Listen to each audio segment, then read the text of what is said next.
I'll just use the handheld mic.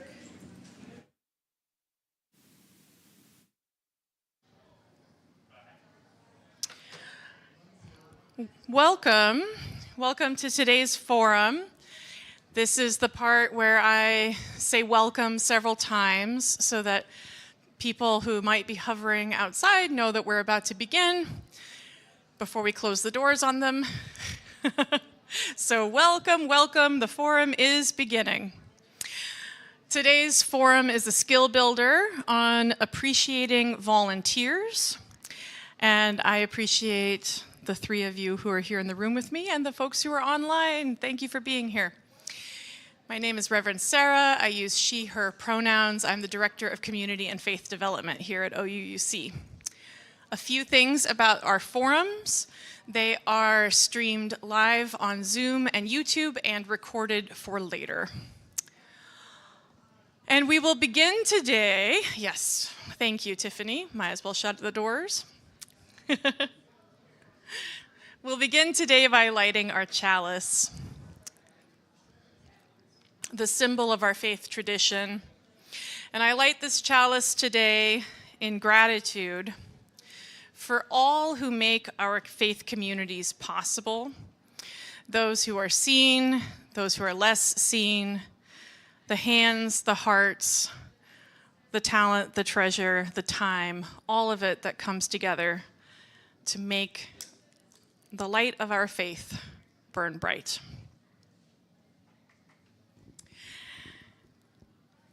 So welcome. Carvin, if I could have my first slide up there. So this is a skill builder about appreciating volunteers. And my first question is, who is this for? Who should be appreciating volunteers? Is this a task just of the staff? Is it team leaders? Or is it everyone here at OUC? And the answer is everyone, yes. Yes, this is not something just for staff or for leaders to do. In fact, appreciating each other and building a culture of appreciation is a task for all of us. Yeah. And the next slide, thanks. So why? Why do we want to appreciate volunteers? I have a few ideas up here on this slide. Retention. Retention is that you get people to stay. So you got all the work and effort of getting a volunteer. That's recruitment. And we focus a lot on how do we get volunteers? How do we recruit volunteers? But retention is how do we keep volunteers? And retention is really helpful. Retention means that you don't have to retrain people. Retention means that people start to really get their niche, they get good at something. And there's some institutional memory when volunteers stay in a role and are retained there. There's also the fact that you could get a good reputation for your team. People would say, it's so much fun to be on this team. I feel so appreciated on this team. And that good word of mouth may help with recruitment of new people. And it's just nice to appreciate people. But are there any other reasons that people could think of for appreciating volunteers?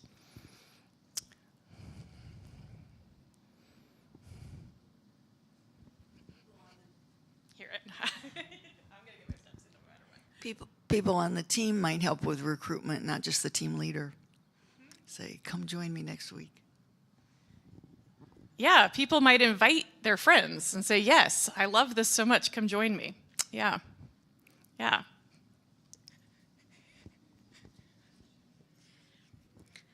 Generosity and gratitude are part of our values, and so it's living our values. Yeah, living our values. These are all good, excellent reasons. And if you are online and you want to share at any time, you can put it in the chat or you can raise your virtual hand and Carbon will make sure that it comes into the room to us. So let's go to our next slide. So what do we think is most effective for appreciating volunteers?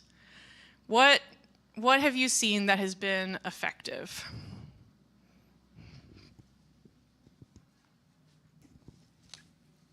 We're going to make you walk less here.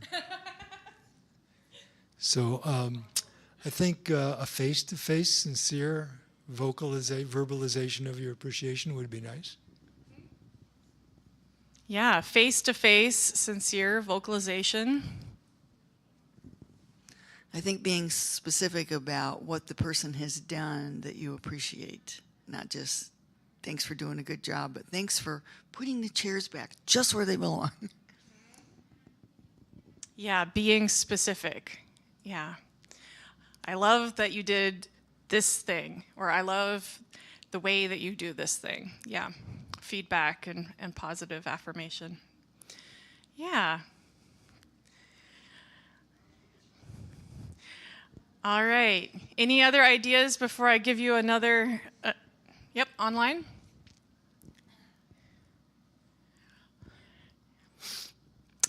Their work is important and contributes to organizational objectives. Yes, yeah, adding how it contributes, how it's connected to the goals and objectives. Wonderful. Yeah, so one thing that we often don't think about is on the next slide, and this is actually recommended by a lot of volunteer coordination groups, is that you also think about meeting volunteer needs as a way of showing appreciation for volunteers. So all humans have basic needs, and volunteers are humans, and they have those same basic needs. So safety, and that's physical and emotional and spiritual safety. Satisfaction and belonging. So if we can make sure that volunteers feel safe in their role, that they have a sense of physical and emotional spiritual safety, that they have a sense of satisfaction, and the things that we just shared about feedback and verbal thanks and showing how it connects to the organizational goals, all of those help with satisfaction. But other things can help with satisfaction too, like that it's adequately challenging, they're not bored, or that it gives them a sense of autonomy and creativity. And that this sort of depends on the person, because people will be motivated by different things. And then belonging, that volunteering is a way to form relationships and a sense of belonging. And the next slide, please. So this is a long list, and you don't necessarily in every situation get to offer all of these things. But here's just a list of things that could be offered to volunteers. Inclusion, flexibility, impact, connection, a balance of structure and ease, enjoyment, boundaries, meaning, and chances to develop skills. So I would love to ask if anyone has encountered any of these things in their volunteering at OUC, online or folks in the room. I'm seeing some nodding, yeah. Yes, I find that for myself, the best volunteering to do is the one that's easy and fun to do and that I feel called to do. And then it doesn't feel like work.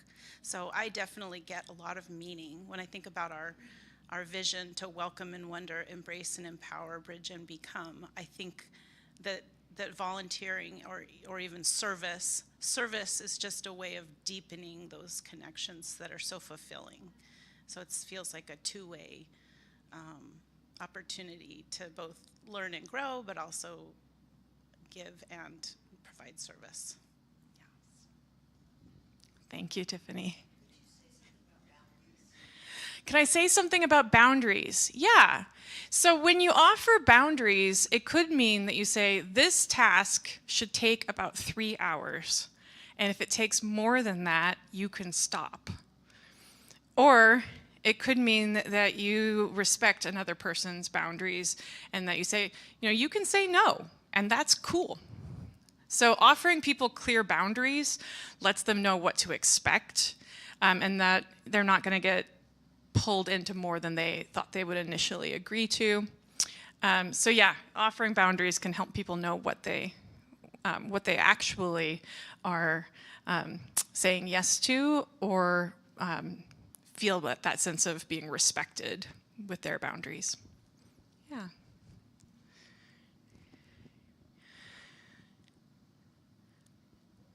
Yeah, anyone else, how have you encountered these things here? When have they been offered to you as a volunteer at OUC? I think about helping with organizing all the books for the book sale, which offered inclusion and flexibility and connection, enjoyment,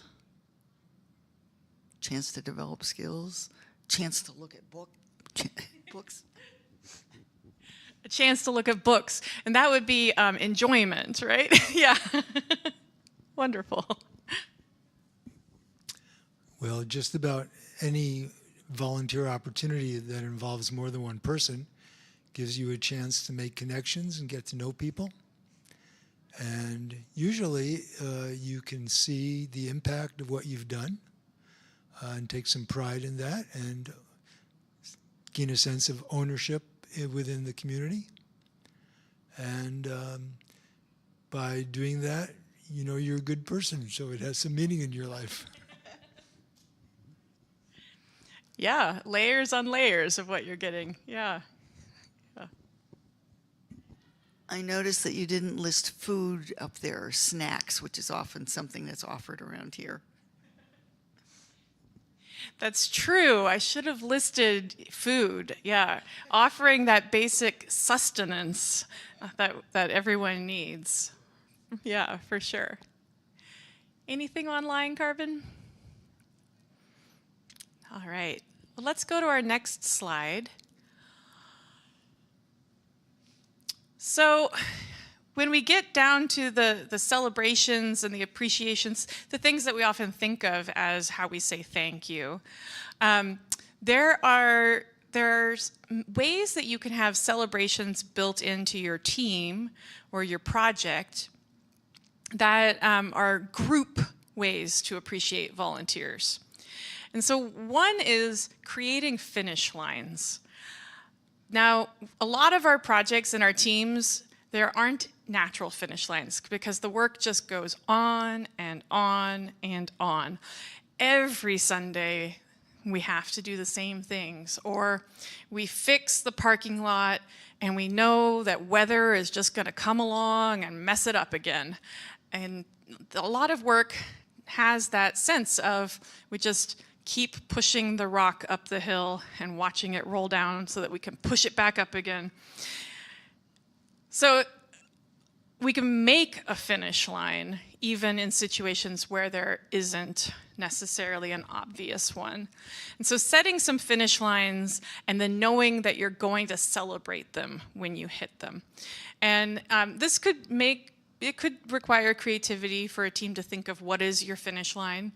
It could be something like, when we have changed 200 light bulbs, we're going to have a celebration. So we're going to keep track of all the light bulbs that we change so that on our 200th one, we have the 200 light bulbs party.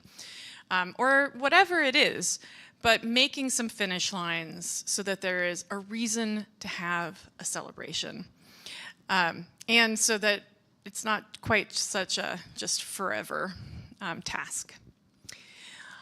Another one is that annual markers give us a nice pause in our year, and a lot of teams have their celebrations at the end of the church year before going into summer break. But it doesn't have to be that way. You could pick another time to have a celebration.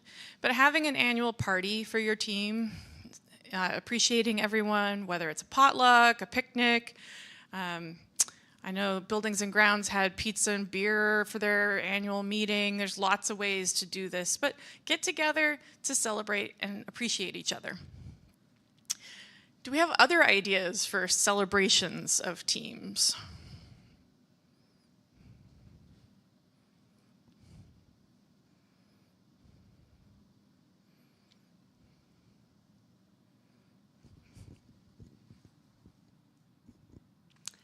Well, outcomes could be published in the weekly newsletter, so everybody knows that such and such has been accomplished.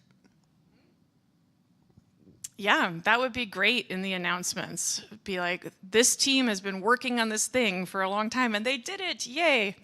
Yeah, and then everybody can know and celebrate it. Yeah.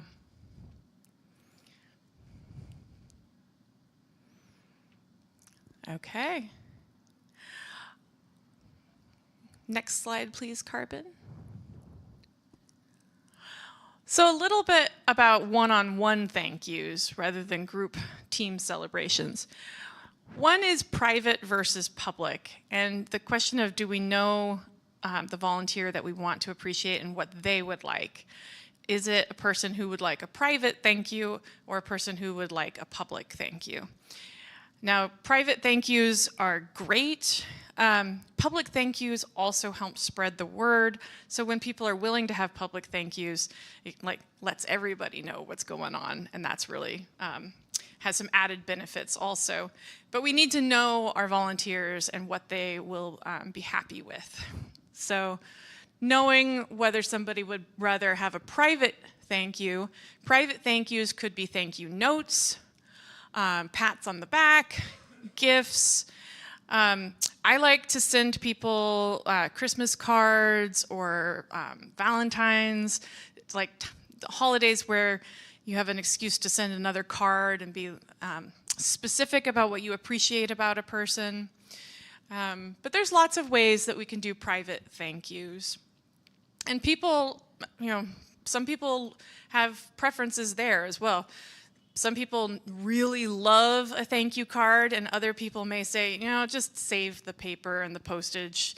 And that's okay too. It's whatever is going to feel like a thank you to somebody. Yeah, and then public thank yous. We have opportunities to nominate people to be the volunteer of the month, and that's a great way to do a public thank you. I would love to have more different volunteers nominated for volunteer of the month, and then we do a whole write-up about them and get quotes where people say what's awesome about this person. And there can be less formal shout-outs also, like in the weekly announcement newsletter. There could be a shout-out of so-and-so wants to give a shout-out to so-and-so for doing this wonderful project. And so there's lots of ways to do a public thank you here as well. And there's different levels of public. It could be that it's saying something at the team meeting. It could be that it's for the whole congregation level of public. Yeah. What noticings or learnings would you bring into this space about thank yous that you have either given or received?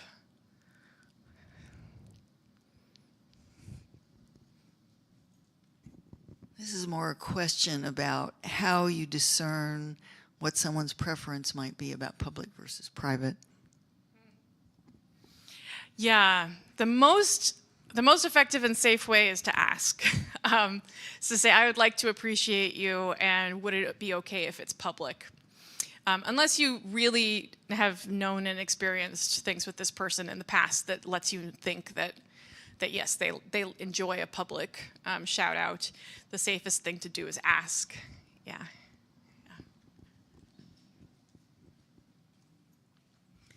So I have two quick things about that asking. One is I like to thank the stewardship chairs every year. And if they have a partner, I call the partner. And I say, what would be a thank you for this person? Because they tend to know the partner well, right? And just say, what do you think would be a meaningful thank you? And then a quick story about asking. And this is thank you about the thank you to Troy that we did on Friday for his 30 years here. So I was thinking, what are we going to do and what would be meaningful for Troy? And so I asked him, what would you like to do? And he said, I want to put on a cabaret. I said, you want to do your own party? And he said, yes. Now, that wouldn't have been fun for me, but it was a blast for him. So it was absolutely worth asking, and wasn't it a joyful celebration? Yeah, thank you. Anything from online, Garvin? All right. Yeah, it definitely is good to ask. I wouldn't have thought of somebody wanting to put on their own party either. And I think I've got this is my last slide. So yeah, more stories, ideas, or questions about how to appreciate volunteers. And I'm just gonna say appreciations to you who are here right now on this sunny Sunday, because it's a small group of us, but I appreciate your ideas and your presence very much. Yeah. Yeah. Are there any last stories, ideas, questions about appreciating each other?